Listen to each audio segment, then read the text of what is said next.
aming pag-aaral o doon sa aming nakikita, ay pwede kami magsampa ng kaso laban kay Attorney Matibag. And particular siguro matawag ang atensyon ng NBI dahil nga sa mga ginagawa lang ganito na para bang, alam mo yung kaso na binabanggit, nung unang banggit ito ni Senator Alan Peter Cayetano sa Blue Ribbon Committee na pinamunuan ni Senator Dante Marcoleta. Sabi niya, di ba, sabi niya Marites, itong pinapalabas ni Attorney Melvin Matibag ng NBI. Hindi ko pa alam yung mga panahon na yon. Tapos nang mabasa ko na mismo yung affidavit ng kanyang pinagbatayan na sinasabi niyang nagbigay daw ako ng pera o nag-alok ng pera para magsalita yung mga Marines, ay ang kinikwento niya ay galing sa isang kwento na ikinuwento rin doon sa isang tao.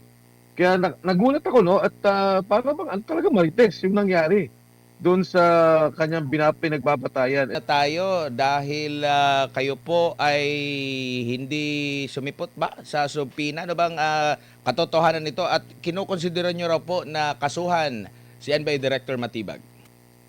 Yes, actually, Edmar, nag-usap kami kahapon ni Attorney Topacio. Ilang araw bago pa niyan, no, nag-uusap kami and then nag-finalize kami kahapon.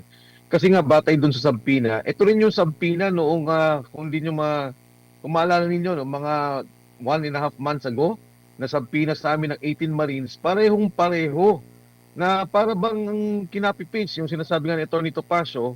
And minabuti namin ni Attorney Topacio na sabi niya, hindi ko na kinakailangan pumunta, siya magtutungo doon at batay doon nga sa aming pag-aaral o doon sa aming nakikita, ay pwede kami magsampa ng kaso laban kay Attorney Matibag. And particular siguro matawag ang atensyon ng NBI dahil nga sa mga ginagawa lang ganito na para bang, alam mo yung kaso na binabanggit, nung unang banggit ito ni Senator Alan Peter Cayetano sa Blue Ribbon Committee na pinamunuan ni Senator Dante Marcoleta. Sabi niya, di ba, sabi niya Marites, itong pinapalabas ni Attorney Melvin Matibag ng NBI. Hindi ko pa alam yung mga panahon na yon. Tapos nang mabasa ko na mismo yung affidavit ng kanyang pinagbatayan na sinasabi niyang nagbigay daw ako ng pera o nag-alok ng pera para magsalita yung mga Marines, ay ang kinikwento niya ay galing sa isang kwento na ikinuwento rin doon sa isang tao. Kaya nagulat ako, no, at para bang talaga marites yung nangyari doon sa kanyang pinagbabatayan. At ako nga, nung nasa committee pa lamang, hindi na rin ako nagkaroon ng pagkakataong sumagot. Nandun din naman ako. Kasi mismong yung mga Marines na ang sumagot tungkol dito at nagbigay ng kanilang pahayag. Katunayan, sa kauna-unahang pagkakataon, doon ko lang din nakita, no, na medyo naiyak yung mga Marines dahil nga yung kinalalagyan ng kanilang mga sarili, partikular yung namatayan ng kapatid, no, si Sergeant Manalansa, na talaga namang naapektuhan lahat nung nanonood na nandoon. Kaya medyo hindi maganda, no, yung resources ng NBI nagagamit sa hindi tamang bagay.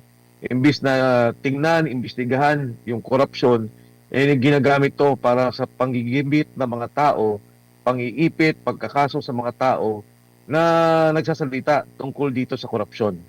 Opo, so ibig niyo pong sabihin yung sinasabi nilang meron daw kamag-anak, hearsay lang din yung kanyang information na natanggap? Walang ano, Admar, kasi ikinuwento. Nung sinasabi niya may yung balang ano daw, biyanan.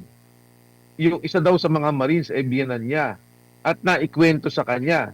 So ito naman ang ginamit para gamitin doon sa affidavit. At kung tutusin, kung itong pagbabatayan ng NBI, hindi parang pangalawang kwento sa kanila na sinasabi lang may suhol at bigla nilang sinabi lang sa komite. Hearsay nga yun eh. Narinig nyo naman mismo yung mga Marines na nagsalita nung sila nasa komite at kung ano mga kanilang pahayag tungkol dito sa 5 million na binabanggit. Opo. Noong humarap po itong si NBI Director Matibag sa Senado sa last na pagdinig under Gatchalian Block, under Tulfo na Blue Ribbon, kinwestiyon niya yung kredibilidad ng mga Marines. So ibig sabihin, may double standard doon sa kinwestiyon dito sa kanilang naging testigo, hindi kinwestiyon yung pagbabahagi ng impormasyon. Yun na nga, Admar, di ba, itong mga taong to, ang sabi nila, si Saldico ang mastermind. Di ba? May kaso na silang isinampa kay Saldico. Ito ang mga taong kasama ni Saldico na may sinasabi nating personal knowledge, may kaalaman. Sila mismo ang kasama doon sa pagdi-deliver ng pera. Imbis na imbestigahan yung kanilang binabanggit, ay sinasabi na naman na questionable yung kanilang kredibilidad. Kaya hindi mo din maintindihan eh. Kung ang mastermind, sinasabi nila ito ang siyang pinuno ng korupsyon na nagaganap sa ating bansa, bakit itong mga bataan o yung mga tao niya na nagsasalita, ay sinasabi naman nila walang kredibilidad at walang batayan yung mga sinasabi. Una. Pangalawa, walang motibasyon ang mga taong to. Mga sundalo to nagsilbi sa bayan, nakita nila yung flood control investigation at ngayon nagsasalita sila na ito yung nalaman namin, ito yung nakita namin. Kaya nga, di ba dapat imbestigan ano ba yung sinasabi nila?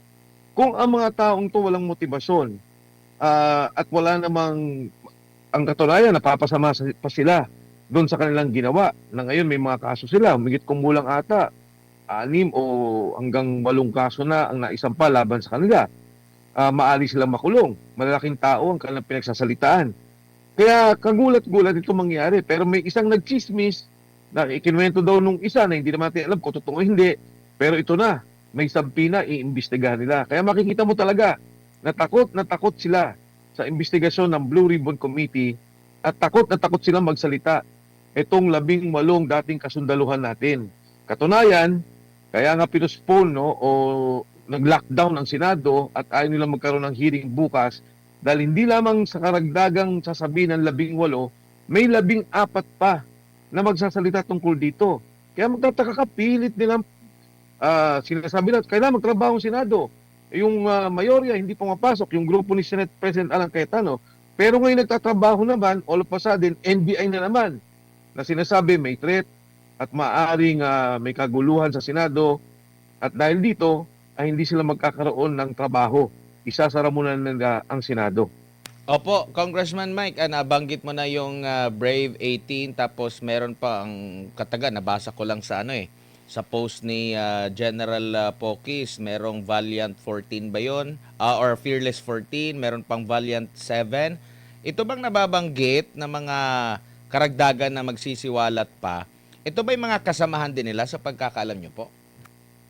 Yes, Admar. Hindi ko pa sila nakakausap. Hindi ko pa sila nakikita. Ang katunayan, ang nakita ko pa yung 7 na binabanggit nung una pa lang. Di ba, 7 ang sinasabing lalabas. At nagulat ako, maaaring nagbigay din ng lakas loob to doon sa ilan nilang kasama. Nakita nila yung 18 at nakita nilang ginigipit yung mga kasamahan nila sundalo. Sila mismo ang nagboluntaryo magsalita pa. Hindi ko alam kung sino sila, kung anong mga sasabihin nila. Pero ang mahalaga dito sa lahat ay handang magbunyag pa at lumabas pa mga tao, mga kasunduluhan dati na magbigay alam kung ano ba talaga itong nangyari. Kailangan natin to, Admar and MJ, tingnan ng kabuuan. Kasi kung titingnan ninyo, ang unang nagsalita ay si Sergeant Orly Gutesa. Sinabi niya, dideliver kami ng pera, may binanggit siyang mga detalye, no, kung saan na dinideliver sa mga bahay. Kalaunan, lumabas si Saldico. At nagsalita rin Saldico, sabi niya, totoong lahat ang sinasabi ni Sergeant Gutesa at katunayan may idinagdag pa siya. Ngayon naman, lumabas ang 18. Itong 18 to, sinasabi nila, ito pa yung mga pinagbigyan namin at ito pa yung aming nakita. Kaya dahan-dahan lumalabas ang katotohanan pero mapapansin mo, pilit nilang pinipigil, pilit nilang hinihinto, pilit nilang binubusalan yung mga taong gusto magsalita. At itong Blue Ribbon Committee hearing na lang sana ang bihikulo para marinig itong mga kasundaluhan natin na may kaalaman. Pero, ayan, katulad ng binanggit ko, ay nung una, nakalimutan kong banggitin ko to, Admar, NJ, nagpunta sila doon sa pinatawag ni Senator Raffy Tulfo na, Erwin Tulfo na consultative hearing, no? Consultative hearing na yung binanggit nila. Hindi nila siguro inaasahan darating yung mga sundalo. Hindi rin naman inaasahan, marami natin kasama sa Senado, yung nandun sa grupo ni Senator Alan Peter Cayetano. Pero biglang pumasok yung 18. Pero minabutin nga, sabi nila, pagpasok namin, pupunta muna kami sa isang miyembro ng Senate Blue Ribbon Committee at nagkataon nandoon si Senator Robin Padilla. Pero Alam niyo ba nang nangyari? Nung pumasok pa lang sila, inabot sila ng 1 oras at kalahati bago sila makapasok sa loob ng Senado. May imbitasyon sila pero biglang hinihingan sila ng QR code. Gusto mag-register sila. Na nakakagulat kasi imbitasyon nga yun eh. Hindi mo na kailangan ng QR code para doon. Yun ang nangyari. Kaya yung sinasabi lang hindi tupunta, hindi tumuloy. Nako, kitang-kita, nandun sila. 1 kalahating oras magmula doon sa gate sa labas hanggang doon sa lobby, makikita mo pinaghintay sila. Doon lang sila nakakyat at nung pwede na silang bumaba, ayun, hininto na yung Blue Ribbon Committee hearing, ay yung consultative hearing na patawag ni Senator Erwin Tulfo nakasama si Senator Erwin Gatchalian. Opo, Kung Mike, si MJ po ito. Sir, paano po yun? Sinabi po sa isang panayam o sa isang balita na pag hindi raw dumalo ang Brave 18 sa next hearing, sila raw po ay pahuhuli. Si Senator Ontiveros po ang nagsabi. Hindi ko na sila maintindihan eh. Nagpunta na nga doon. Alam mo, nung una sabi pa nga nila, kasama ako, nung sinabi nila sa social media, pinacheck ko yung imbitasyon kasi ang gusto ko sana, gumawa din ako ng sulat kay Senator Alan Peter Cayetano, kay Alan Cayetano, na paano ba to Senate President? Naguguluhan kami, gusto kong malaman kung anong direksyon mo since you are the Senate President. So nakita ko yung sulat ni Senate President Alan Cayetano. Sabi niya, hindi yan ang legitimate Blue Ribbon Committee. At basically, sinasabi niya, hindi ko naman kayo pinagbabawalan, pero hindi kayo covered ng rules ng Senado na may ibibigay namin sa isang legal na rules of procedure, sa isang legal na hearing na gagawin ng Committee on Blue Ribbon. Nagpunta na nga doon, hindi na pa naman nila pinapasok. Bigla na lang silang nagsabi na hindi na daw tuloy. Parang ang binanggit pa nga dahil nagkagulo daw sa Mindanao. Yung Mindanao, ang aga-agang nangyari yon, nandun na yung mga sundalo. Alam nila na nandun yung mga sundalo dahil informed naman yung committee, informed yung kanyang staff noong Blue Ribbon Committee. Pero yun nga, kung magpapatawag sila, walang problema pero hindi sila pwedeng mag-contempt dahil hindi sinuway ng 18 Marines ang kanilang panawagan. Hindi sinuway ng Brave 18 ni Atty. Baligod ang kanilang panawagan. Nandun sila. Katunayan, nandun din ako sa labas na kung sakaling mababanggit ang pangalan ko at kailangang papasok din ako. Yung problema, wala naman talagang imbitasyon. So yung sinasabi lang contempt has no basis. The Brave 18 were there, nandun ang si Atty. Baligod, at anytime magpatawag sila, a-attend ang kasundaluhan. Opo, sir, kamusta ang moral ng Brave 18? Marami kasing mga retired na nagdududa po sa kanila pong mga testimonya. Meron din po mga opisyal na active na may mga patama din, no, sa social media against them. Anong kanila pong bilang nakakausap po ninyo, sir, yung Brave 18? Alam mo, hindi ko masisisi yung mga tao kung titingnan nila na may politika. Natural nagkakagulo sa Senado, may patawag dito, pupunta rito, and of course, ako mismo, gusto kong linawin to, Admar MJ, ang sinuportahan ko ay si BBM at si Inday Sara. Nauna pa ako kay BBM, nagkaroon silang coalition, sumuporta ako. Pero nung nakita ko yung korupsyon, nagsalita si Sergeant Gutesa, yun ang una at pangunahing lumabas ako at nagsalita nung tinulungan ko si Sergeant Gutesa, ay dyan ako na-involved. Nakita ko yung korupsyon, nakita ko yung mga dokumento, nakita ko yung lahat. Lumabas ang Brave 18, tumutulong din ako. Ang dapat tingnan ng mga kasunduluhan, ang aktibo at ang retired. Etong mga sundalong to, sila ba ay magsisinungaling para ipahamak ang kanilang sarili? Pangalawa, nagsasabi ba ng totoo to? Ano ba ang ebidensya na kailangan nating tingnan? Kailangan nating suriin? Kanino ba sila nag-deliver? Ano tong mga perang to? Kaya bago magsalita siguro yung mga retired at yung mga aktibo na siraan sila, ay pakinggan muna nila. Dahil nakasama nila to sa serbisyo. Nakasama nila to bilang mga sundalo.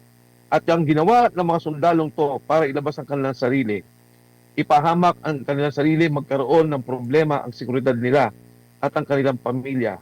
Nasa ngayon may mga kaso pa sila at kailangan pa nilang gastusan ng kanilang sarili para sa mga kaso, kailangan nilang magtago para sa kanilang seguridad, ay isang malaking bagay na kailangan nating bigyang halaga.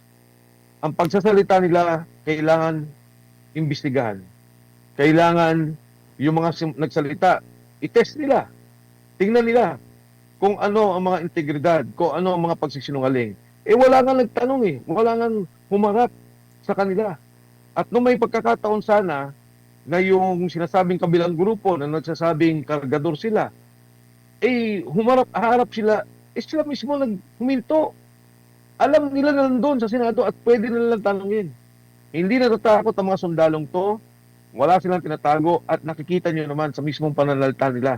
Yung ang binidyo ko nga, pinost ko doon sa page ko Sabi ko nga, scripted daw itong mga sinasabi nyo. Sabi nga nung isang sundalo, Sir, hindi na nga namin kailangan basahin yung affidavit para sabihin namin kung ano yung nalalaman namin. Opo, Kung Mike, marami kasi sa mga netizens ang nagtatanong, no, kung possible po ba, kasi may momentum na raw po yung Blue Ribbon hearing version ng Cayetano Block. Sinusundan po nila ang kasunod. Meron po bang possibility or allowed po ba, based po sa inyong karanasan sa Kongreso, na magsagawa po ng pagdinig outside the Senate premises? Sir.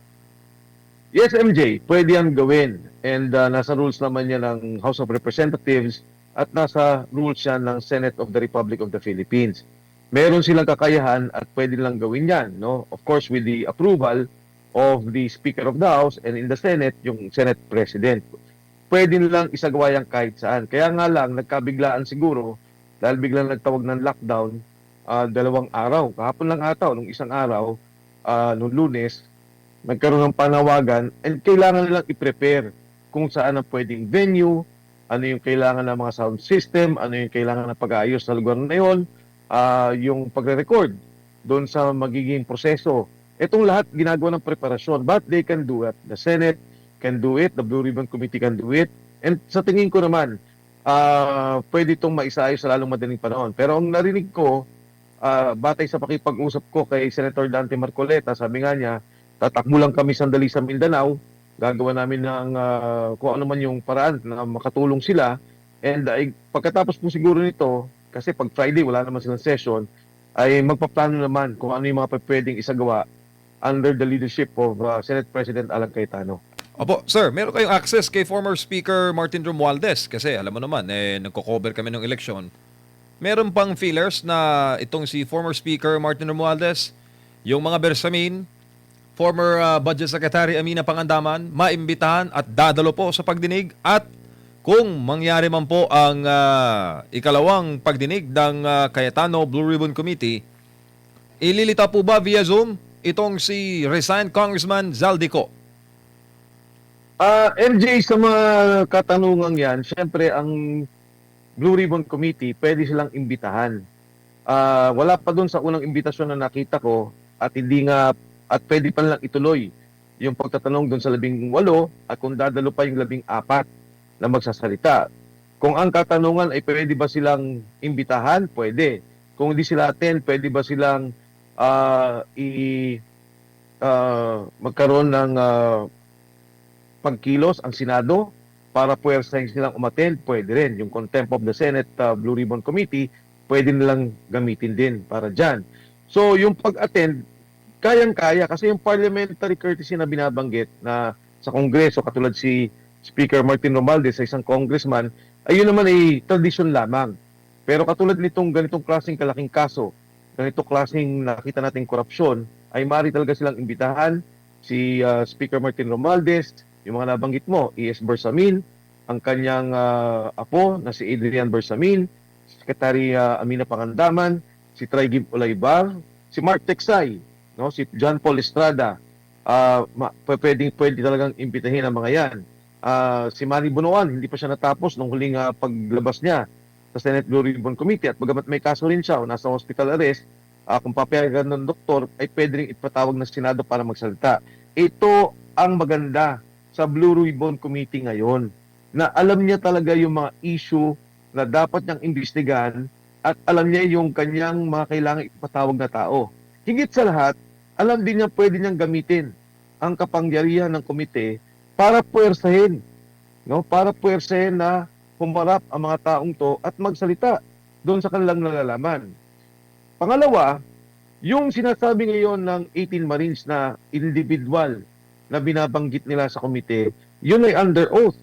At ito'y magagamit mismo na dokumento para mag-file ng mga kaso kung sino man ang mga nababanggit doon sa kanilang pagtatanong at batay doon sa kanilang affidavit. Kasi ang affidavit nila, isang malaking kwento general affidavit na kung saan may mga iba't iba silang mga eksperyensa o mga kaganapan o kasaysayan ng pagdideliver ng pera. Pero batay doon sa mga pagtatanong, lumalabas ngayon yung individual na mga kwento ng bawat sundalo tungkol dito sa delivery ng pera. At ang pinakamaganda nga dyan, para mabuo ng kwento, katulad na banggit ko kanina, ay yung salita ni Saldico. Dalawang solusyon. Si Saldico pwedeng umattend via Zoom, kung papayagan ito ng komite, o kahit hindi siya lumabas, magkaroon lang ng i-apostil niya yung kanyang binabanggit o yung kanyang mga sinabi doon sa kanyang video message. Pero alam mo, Admar, MJ, maging ang ombudsman, yung video message na ginamit na nga nila kahit na hindi opisyal na ipinasok sa Blue Ribbon Committee. Pero ako, mas kampante ako kung mailalagay natin ng opisyal yung dokumento o di kaya ay payagan siya mismo na mag-zoom ng Blue Ribbon Committee at maghayag si Congressman Saldico sa kanyang nalalaman. Opo, magandang gabi pala sa mga kababayan natin sa Hong Kong. Pinatatanong po nila, Kong Mike, kung kayo po ba'y naniniwala na hanggang kay Martin Romualdez lang ang issue? Siya po bang ulo talaga? Alam mo naman, MJ, una ako nagsalita tungkol dyan. Sinasabi ko na yung mastermind noong paman. And ang maganda lang kasi, syempre, ang unang nagsalita dyan ay si Saldico. Ang sabi niya, nagbigay ng 100 billion insertion si Pangulong Bongbong Marcos. At doon binanggit niya na nag-deliver siya ng 25 billion pesos. At dito nga, nagsalita naman si Senator Ping Lacson. Sabi niya, hindi yan totoo. Ang nagsalita dyan ay si Yusek Bernardo. At ang kumuha ng pera ay si E.S. Bersamin, kasama si Secretary Pangandaman, yung 8 billion pesos. Na ang kumuha at ang deliver ay si Trigib Olaybar at si Adrian Bersamin. Kaya ito'y maganda, malaman natin itong mga kwentong to. Pero ang sinasabi ko nga, kung mabubuo natin lahat yan sa komite, ay makikita natin ang buong kwento. Kung yung sinasabing mastermind, sinabi na po yan ni Saldico, nagsalita na rin ba ako dyan, nagsalita na rin dyan sila Egay Irise, no? Ng mga bagay na to. Tingnan po natin kung lalabas sa Blue Ribbon Committee.